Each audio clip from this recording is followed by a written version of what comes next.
Nestled in a quiet mountain town, peaks of rolling green all around, the maples standing tall, brilliantly shading all, the river flowing by, sending greetings with its sound.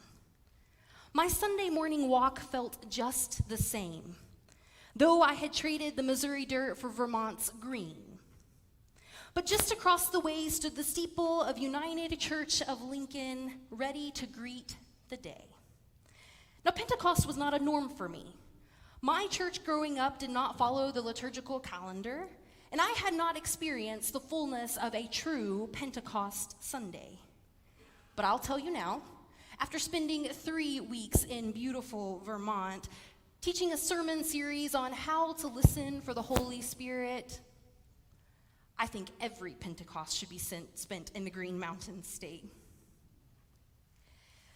But the truth is, when I first arrived in Vermont, I did not know what to expect from United Church of Lincoln's Pentecost celebration.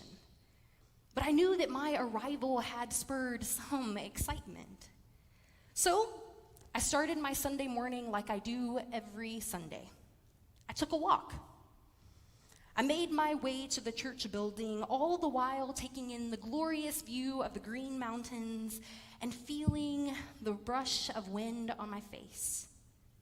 But as I rounded the corner, my breath caught in my lungs because, you see, the church's sidewalk was lined with handmade windsocks, welcoming the Spirit with every gust of wind that blew by.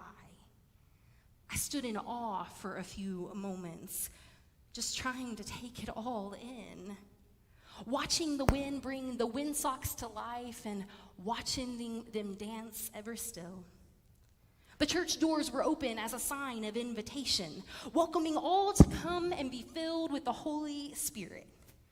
And just inside the doors, there hung a banner of Pentecost proclamations. My favorite said, "We are dancing with the joy of the Holy Spirit."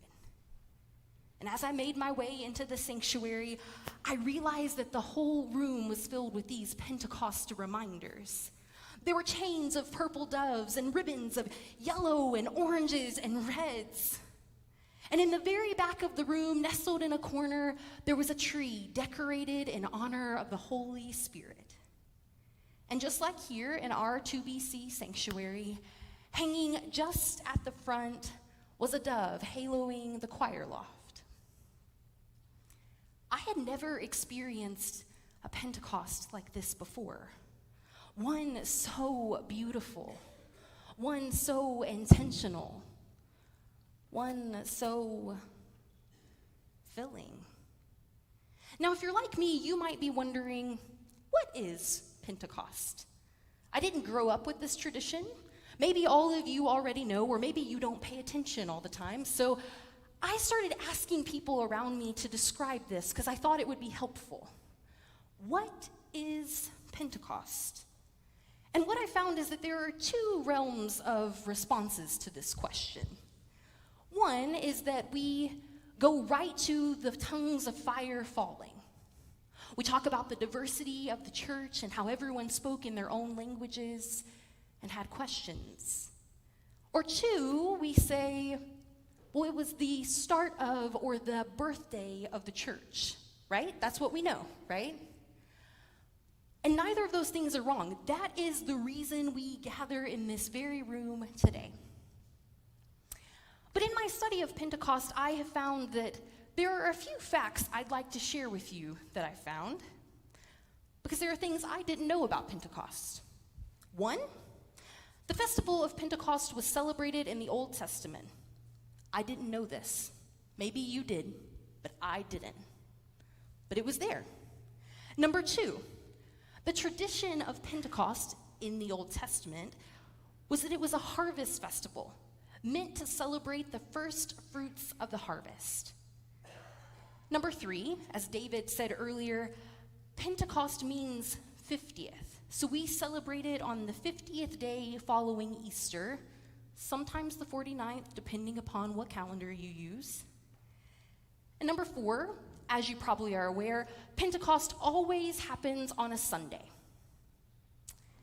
Number 5, and perhaps my absolute favorite.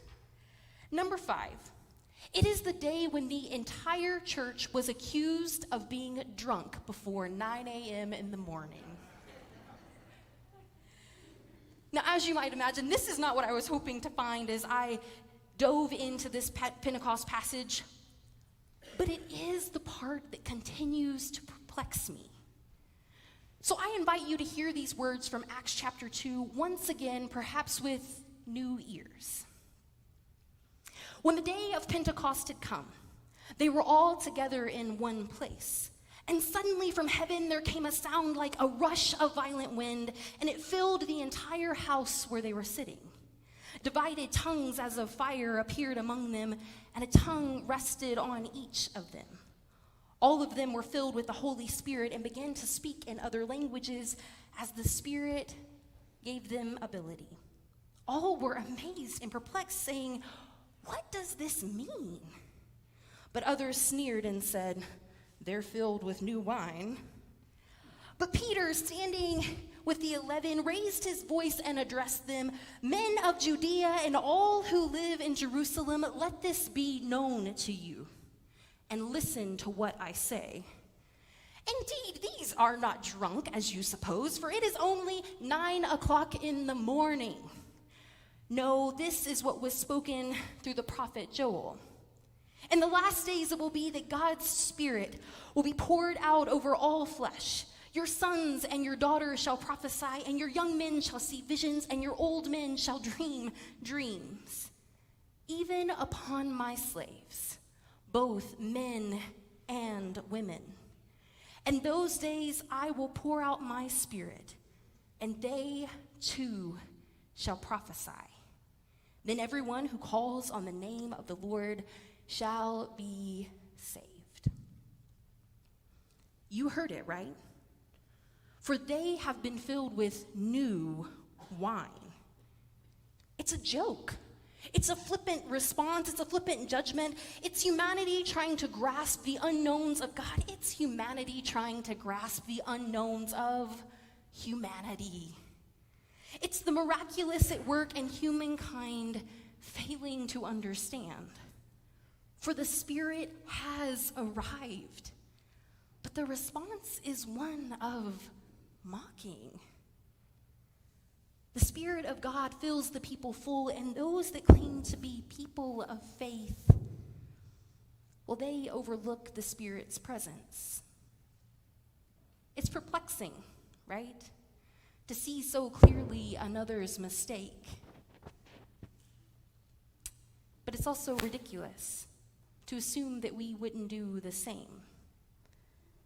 But you heard it. For they had been filled with new wine. A quick glance at this line feels humorous, absurd, maybe even negative. But if one were to come into this room today as we are gathered for worship and they were to lay the same accusations against us, surely we would probably experience the same range of emotions that those in Acts chapter 2 felt when this happened. Defensiveness might rise within us, and the desire to make a fun jab back at the accuser might grow. But a slight pause and awareness would teach us that being filled with new wine isn't at all a negative. But in fact, it's the mark of being open, of being breathable, of being useful. It's the mark of being filled full with the joy of the Holy Spirit. Or as the banners at the front doors of the United Church of Lincoln, Vermont say, it is what it means to dance with joy of the Holy Spirit. For God's Spirit is alive and well in every corner of our world and every crevice of our earth. So on this day each year, we give thanks for the gift of the Holy Spirit being spread far and wide. We pause to celebrate that God's presence isn't dependent on what gender or nationality or race we are. God's Spirit has been poured out on all of humankind, The prophecy of Joel has indeed been fulfilled. But you might think it odd to celebrate Pentecost by recalling a jab among friends. But to celebrate the beginning of the church with reference to new wine, well, there's no oddity in that at all. You see, Acts chapter 2 is the beginning of a new season. It's the turning of a page, if you will. It's the start of a new ministry. It's the willingness to embrace the unknown, and it's the openness to be molded and broken and melted into use. Each time I've read this passage, though, I found it to feel familiar. Familiar in a way I couldn't put my finger on. But I think it's because Jesus' ministry began much the same. Remember, the wine had run out. The wedding was still going. The request was then made, and then the miraculous happened, and new wine flowed. Thus, Jesus' ministry began. It's a striking correlation to me to lay the beginning of Jesus' ministry alongside the beginning of the church's ministry. But it is the reason that this text has continued to perplex me. Because similarly in Acts chapter 2, the disciples were worried. Jesus had gone, but the world was still going. But then the miraculous happens, and new wine flows, and thus the church begins. I know it's hard to understand, but like I said before, the new wine was never bad. It was the best saved for last, and called to be so much more. For they had been filled with new wine. It was an accurate accusation, a truth found in freedom. It was faith manifested in liberation. It was liberation from their humanness. But the wine, well, it was merely the beginning, a party extender, if you will. So then it's only fitting to celebrate the festival of Pentecost after Easter has come and gone, and after the day of Christ's ascension has occurred, so that we might remember that we are the church. And well, our ministry has just begun. We must embody God's Spirit in our world, being liberators, truth tellers, peacemakers, and spirit sharers. For that is how we do our part of keeping the party going. And you might be sitting there wondering, well, Alena, how do we do this? What does it look like? Well, I think it might just mean we need to take a walk.